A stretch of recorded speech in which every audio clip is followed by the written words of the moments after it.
Élémentaire de Peterson. Garçon feu et fille, oh le jeu sur Flash Player là, ouais je connais. En vrai c'est dommage, un peu décevant parce que c'est un petit gâchis malgré ses qualités. Déjà c'est très beau, l'environnement urbain adapté à tout type d'éléments, sauf le feu mais ça fait partie du propos du film sur lequel je reviendrai plus tard. À l'égal de l'esprit de Zootopie, qui parlait déjà différemment de racisme en abordant l'idée de préjugés raciaux de manière plutôt réussie, Elemental a une autre approche de la chose. La ville en apparence utopique et magnifique présente donc un souci d'adaptation qui est celui de rejeter et laisser en banlieue les migrants, le peuple de feu, sans les intégrer, faisant clairement référence à la diaspora coréenne dont les parents du réalisateur Peterson sont issus. Ils se retrouvent dans leur propre quartier, loin du centre-ville avec leurs traditions, leur propre langue et leurs coutumes, une sorte de Chinatown de la ville élémentaire.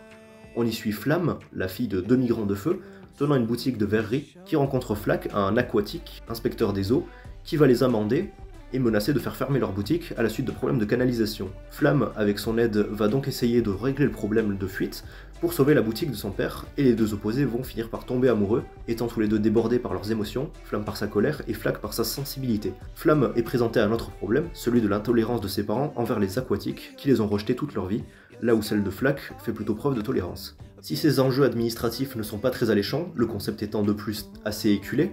il se rattrape dans sa forme. L'animation est très jolie, les personnages n'ayant pas de squelette sont animés à partir de l'élément qui les compose, ce qui est une belle expérimentation permettant plusieurs idées de mise en scène, exploitant pleinement le potentiel du concept et offrant quelques belles scènes visuellement. Je sens bien que c'est un projet sincère et personnel, mais je ne peux pas m'empêcher d'y voir un film un peu gâché, qui aurait pu beaucoup plus me toucher que ça, et j'ai finalement l'impression d'avoir vu 1000 fois ce film avant lui, avec un schéma narratif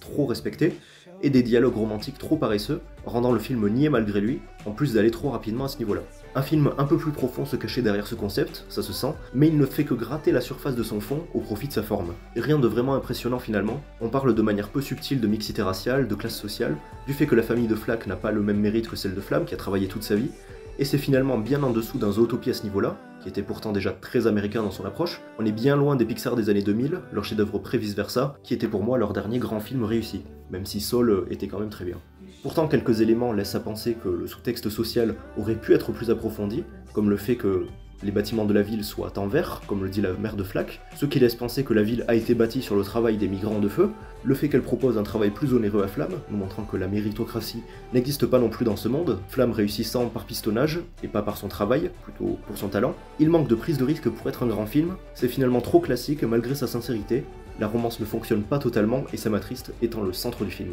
Le prochain Pixar, les stylos ne vont pas avec les crayons, sur 20. Les trombones avec les trombones, les punaises avec les punaises.